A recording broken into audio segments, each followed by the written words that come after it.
I was sitting at my kitchen table, staring at our laptop screen in complete disbelief, when my 12-year-old daughter Zara walked in from school and asked why I looked like I was going to throw up.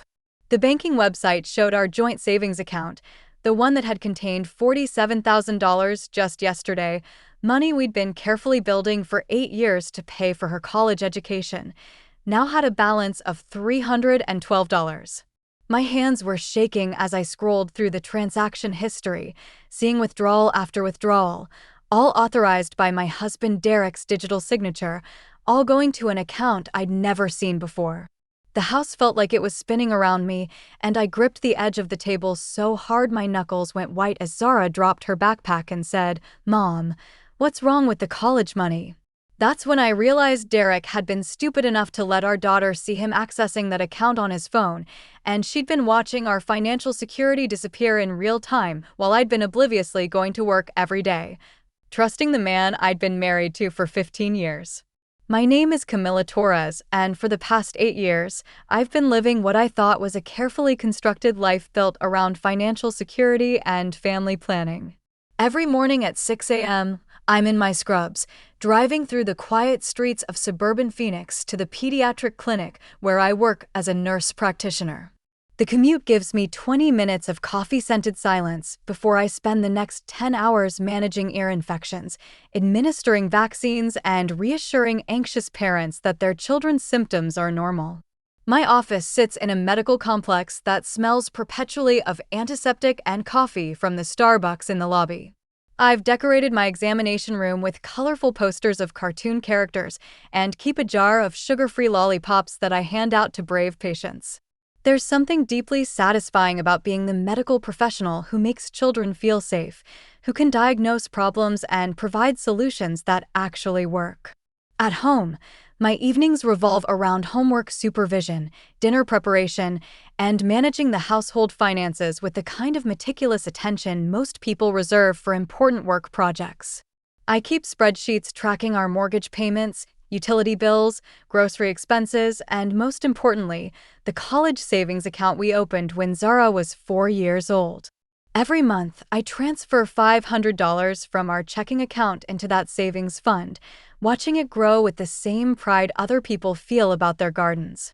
Derek always joked that I was obsessive about money, but I grew up in a family where financial instability meant missed meals and eviction notices.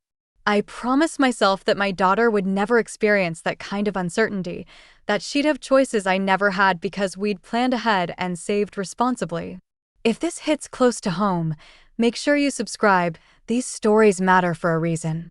The college fund started as Derek's idea, actually. Back when Zara was in preschool, he was the one who suggested we open a dedicated savings account and automate monthly transfers. He talked about wanting our daughter to have opportunities neither of us had. I'd worked 3 jobs to pay for nursing school, and he dropped out of college after 2 years because his parents couldn't afford the tuition. For the first few years, we were equally committed to the fund. Derek would celebrate each milestone, reaching $10,000, then $20,000, then $30,000. He'd show Zara the account balance on his phone and explain how compound interest worked, making her feel excited about her future education rather than burdened by expectations. The first sign something had changed came about 18 months ago, though I didn't recognize it at the time. Derek started working longer hours at his job managing a local auto parts store, claiming his boss needed him to handle inventory and special orders. He'd come home after 9 p.m., exhausted and slightly irritable, insisting he was doing it all for our family's financial future. Then the small lies started accumulating.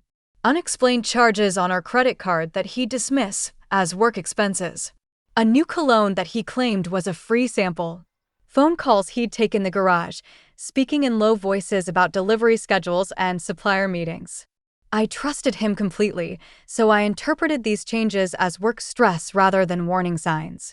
The night that should have alerted me to everything happened 3 months ago. I woke up at 2 a.m. to find Derek sitting in our living room with his laptop, the screen illuminating his face in the darkness. When I asked what he was doing, he said he was checking our accounts, making sure all our automatic transfers had gone through correctly. He showed me the college fund balance, $46,000, and talked about how proud he was of what we'd built together.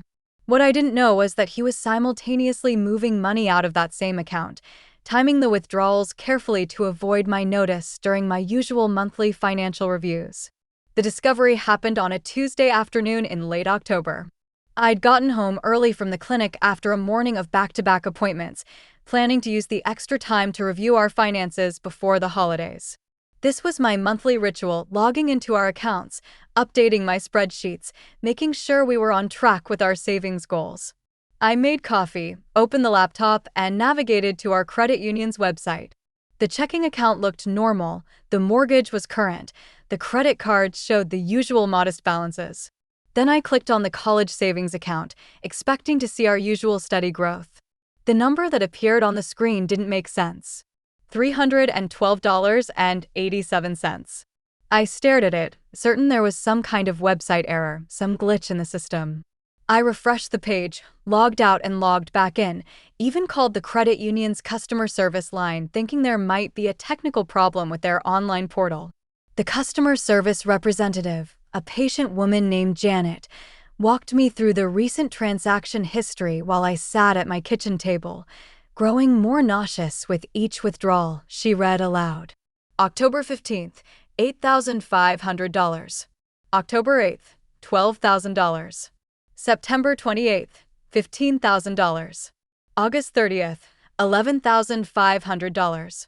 All authorized withdrawals, all using Derek's digital signature, all transferred to an account at a different bank that I'd never heard of. That's when Zara came through the front door, dropping her backpack with the casual thud that usually makes me remind her about taking care of her belongings. But instead of my normal mom voice correction, she found me staring at the laptop screen like it contained news of a death in the family. She's always been perceptive, my daughter. Sharp in ways that sometimes surprise adults who underestimate 12-year-olds. She took one look at my face and immediately asked about the college money, which told me she'd been aware of something I'd missed entirely. When I asked how she knew something was wrong with the college account, she said something that made my blood go cold. Dad's been checking it on his phone every day for weeks, and the numbers keep getting smaller. She thought it was normal, that maybe college had gotten more expensive and we needed to use some of the money early. My daughter had been watching our financial security disappear while I'd been trusting my husband completely. That night, I did something I hadn't done since nursing school. I called in sick to work when I wasn't actually ill. I couldn't imagine sitting in examination rooms, pretending to care about runny noses and scraped knees when my own world was collapsing around my daughter's future. Derek came home at his usual time, around 7 p.m., carrying Chinese takeout and talking about his day like nothing had changed. I watched him interact with Zara, helping her with homework, asking about her friends, being the same attentive father he'd always been. The cognitive dissonance was overwhelming. How could the man who patiently explained fractions also be the person who'd stolen our daughter's college fund? After Zara went to bed, I confronted him directly. I showed him the laptop screen, the account balance, the withdrawal history. I expected denial or panic or shame. Instead, I got something worse: justification. Derek explained that he'd gotten involved in what he called a business opportunity through work. A chance to invest in a small auto parts distributorship that would eventually provide much better returns than our savings account interest. He'd been planning to tell me once the investment started paying off, once he could show me actual profit instead of just promises. When I asked about the other bank account, his explanation became vague and defensive. It was a business account, he said. A temporary holding place for the investment funds.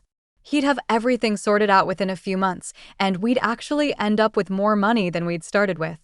But there was something in his voice, something shifty in the way he wouldn't quite meet my eyes, that told me this wasn't about business investments at all. That's when I remembered the cologne, the late nights, the phone calls in the garage.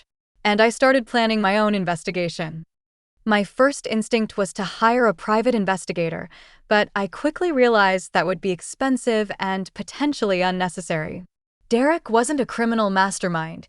He was a man who'd gotten sloppy about covering his tracks. If I paid attention, I could probably figure out what was really happening without professional help. I started by creating my own surveillance system. I began paying attention to his phone habits, noting when he received texts and how he responded to them. I started tracking his actual work schedule by occasionally driving past the auto parts store, confirming whether his car was really there during the hours he claimed to be working late. The breakthrough came when I discovered he'd been using our shared iPad to access his email, and the device was automatically saving his passwords. While he was in the shower one evening, I quickly scrolled through his recent messages, looking for anything related to business investments or financial transactions. What I found was much worse than a failed investment scheme. There were email exchanges with a woman named Brielle, filled with intimate messages and discussions about their future together. But more importantly, there were messages about money, transfers he'd made to help her with rent, her car payment, even a vacation they'd taken together to Las Vegas the weekend I thought he was at a work conference.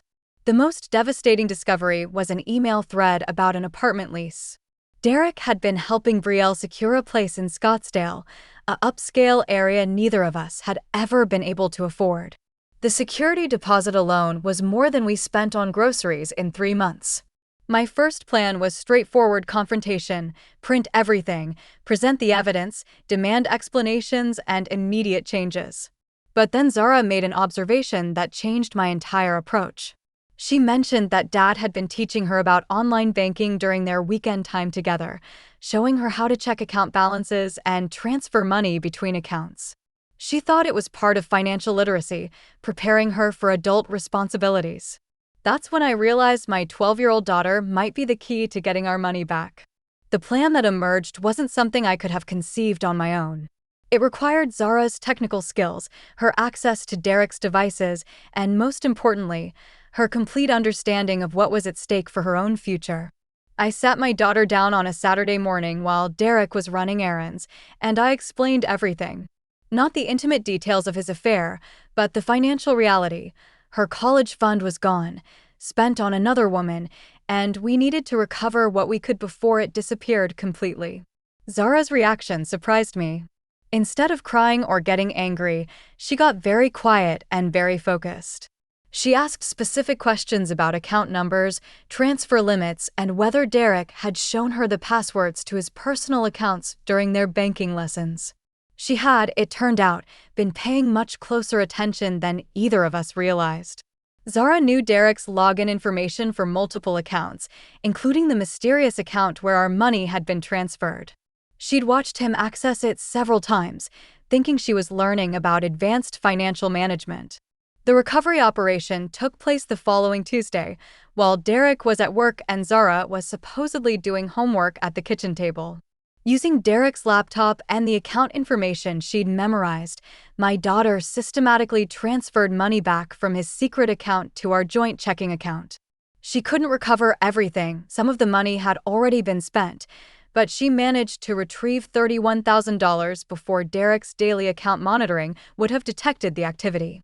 More importantly, she forwarded his email conversations with Brielle to my personal email account, creating a permanent record of how our family's money had been spent on his affair. When Derek came home that evening, I was waiting with printed bank statements, email transcripts, and a calm demeanor that had taken me hours to achieve. I didn't yell or cry or throw things. I simply showed him what his daughter had uncovered and explained that he had 2 choices. He could leave voluntarily and begin repaying what he'd stolen, or I could involve lawyers and make his financial infidelity a matter of public record during our divorce proceedings. Derek moved out the following weekend. There was no dramatic fight, no begging for forgiveness, no promises to change. He seemed almost relieved to have the deception finally over with, as if maintaining his double life had become more exhausting than he'd anticipated. The practical aspects of single parenthood hit me immediately. Suddenly, I was handling all the household maintenance, all the financial planning, all the parenting decisions without a partner to share the responsibility. But there was also an unexpected sense of clarity that came with knowing exactly where every dollar was going, exactly who I could trust with important decisions. Zara adjusted to the changes with remarkable maturity. She understood that her father's choices had consequences for our family's financial security, but she also grasped something more sophisticated: that trust, once broken, requires consistent action over time to rebuild. She maintained a relationship with Derek, but it was different now, more cautious and conditional. The college fund rebuilding became a joint project between us. Zara started looking for ways to contribute, babysitting neighbors' children, walking dogs, selling handmade crafts at local markets. She wasn't trying to replace the $16,000 we'd lost, but she wanted to be part of the solution rather than just a beneficiary of my efforts. 3 months after Derek left, I was sitting at the same kitchen table where I'd discovered the theft, updating our financial spreadsheets with our new reality. The college account balance had grown to $33,500, not where we'd planned to be, but moving in the right direction. Zara was at the table with me, working on homework, occasionally looking over to check our progress. There was something peaceful about that moment, something solid about building our future without wondering whether our foundation was being undermined by someone who was supposed to be our partner in that construction. 6 months later, Zara and I have developed a new relationship with money and trust that I never expected. We review our accounts together every month, not because I need her help with the finances, but because transparency has become one of our family values. She knows exactly how much college will cost, how much we've saved, and what steps we're taking to bridge any remaining gaps. The most unexpected lesson came from watching my daughter navigate the discovery of her father's betrayal. She didn't become cynical or suspicious of everyone around her. Instead, she became more discerning, more aware of the difference between words and actions, promises and follow-through. Derek sends child support payments regularly now, and he's even begun contributing to a new college account as part of our divorce agreement. But Zara and I both know that our financial security depends primarily on our own efforts, our own planning, our own careful attention to the resources we're building. Sometimes people ask if I regret not seeing the signs earlier, not preventing the theft before it happened. But here's what I learned: some lessons can only be taught by experience, and some strength can only be built by surviving betrayal. My daughter now knows that her future depends more on her own capabilities than on anyone else's promises, and that knowledge will serve her long after college is just a memory.